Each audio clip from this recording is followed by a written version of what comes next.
Du coup, je m'appelle Lorraine Remby, j'ai 31 ans, je suis escrimeuse spécialiste de l'épée et future avocate.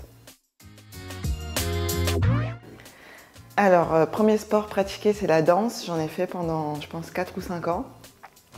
Deuxième sport pratiqué, l'escrime. J'ai commencé à 5 ans et demi, j'en fais encore aujourd'hui, donc je vous laisse faire le calcul parce que je suis nulle en maths.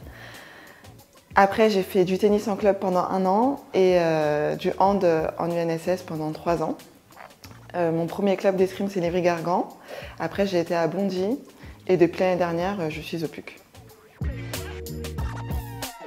L'escrime, c'est pas vraiment un choix que j'ai fait. J'ai plus suivi ma grande sœur qui a fait une initiation au centre aéré quand elle était plus jeune.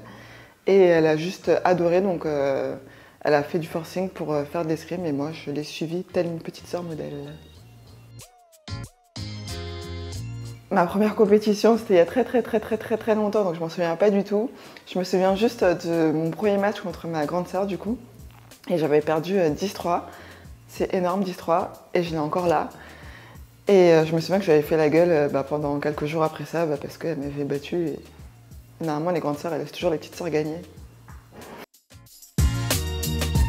Alors, avant une compétition, j'ai pas de préparation spécifique. On va juste alléger les entraînements pour pas arriver cramé à la compète. Après, j'essaye personnellement de me mettre un peu dans une bulle pour éviter de prendre les émotions des gens et de mon entraîneur qui peut être stressé, des autres filles qui peuvent être stressées, des problèmes des autres, histoire que quand moi j'arrive à ma compète, émotionnellement je sois prête à faire face à ce qui va se produire, quoi. Avant un combat, je n'ai pas de routine parce qu'il y a des moments où on n'a pas le temps de faire notre routine. Et je sais que c'est des choses qui peuvent me déstabiliser de ne pas avoir fait ce que j'ai l'habitude de faire. Donc non, j'ai plus de routine maintenant, je fais un peu au feeling. Bon, souvent c'est le même feeling, on va pas se mentir, mais j'ai pas de routine fixe. J'ai la chance d'être une personne plutôt détendue, en tout cas c'est ce que je pense. Du coup, je suis très rarement stressée en compétition, mais il arrive, il y a des moments où je suis fatiguée, où je me prends une adversaire que j'aime pas du tout tirer, je suis pas dans un bon mood, du coup, là, je vais être stressée. Donc dans ces moments-là, avant, je savais pas du tout gérer, donc je me laissais submerger par le stress et c'était horrible. Et j'ai appris avec le temps à un peu me recentrer sur moi-même. J'écoute de la musique, je fais de la méditation et beaucoup de respiration, et après, quand il faut y aller, il faut y aller. Alors, ma plus grande fierté en escrime, j'en ai deux. Du coup, la première, c'est d'être toujours là. J'ai commencé l'escrime à 5 ans et demi, j'ai 31 ans. Je fais du haut niveau depuis 2010, on est en 2023, donc ça fait 13 ans que je m'entraîne quotidiennement pour faire les meilleurs perfs possibles. C'est pas tous les jours facile. Il y a plein de fois où j'ai eu envie d'arrêter parce que franchement, c'est dur. Et je suis toujours là, donc je suis fière de ne pas avoir abandonné. Et ma deuxième fierté, et aussi moins grande fierté, c'est les Jeux Olympiques de Rio en 2016, puisque j'ai atteint la demi-finale. J'ai sorti des gros matchs, des très gros matchs même. Du coup, je suis vraiment fière déjà d'être allée aux Jeux au moins une fois dans ma carrière et d'avoir tiré pour une médaille. Mais je suis aussi très dégoûtée de ne pas avoir fait de médaille, donc c'est un peu mitigé. Alors les Jeux, souvenir qui m'a marqué, les Jeux. Ça m'a marqué en positif et en négatif, c'est-à-dire en positif dans le sens où après, quand ma compétition est finie, j'ai pu profiter pleinement des Jeux. Donc j'ai été voir tous les autres sports, j'ai vu les handballeurs, j'ai vu les basketteurs, j'ai vu Tony Yoka gagner. Vraiment, j'ai vu la finale de Lavillenie au stade contre les Brésiliens, c'était incroyable. Vraiment, franchement, c'est les meilleurs moments de ma vie. C'est un groupe France hyper soudé, on se soutient. Moi, je sais que j'ai fait 4e, donc médaille en chocolat, et que le soir, pas le soir même, mais les jours d'après, il y avait d'autres personnes qui ont fait des médailles. Il y a des athlètes qui sont venus me voir et qui m'ont dit c'est aussi ta médaille. Des athlètes que je ne connaissais même pas. Et du coup, franchement, c'est vraiment, je sais pas comment le décrire, mais ouais, vraiment une famille aux Jeux Olympiques, on ne se connaît pas entre Français et pourtant on a vécu les mêmes galères, on a vécu les mêmes espoirs, on a vécu les mêmes réussites. Du coup, ça nous lie et ça fait vraiment une grande famille.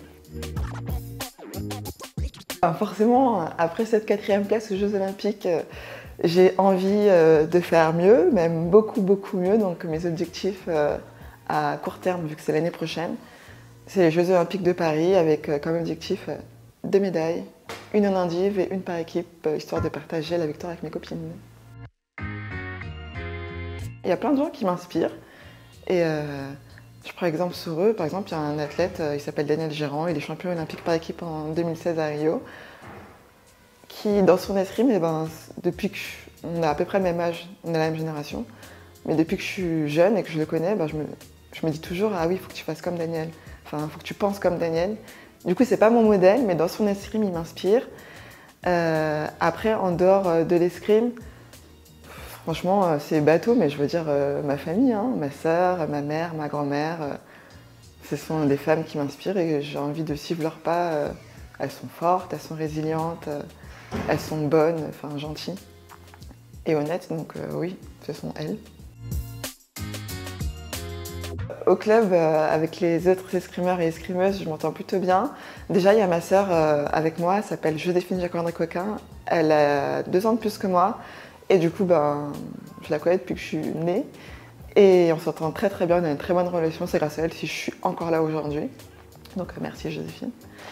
Après, il y a aussi Marie-Florence Candassamy.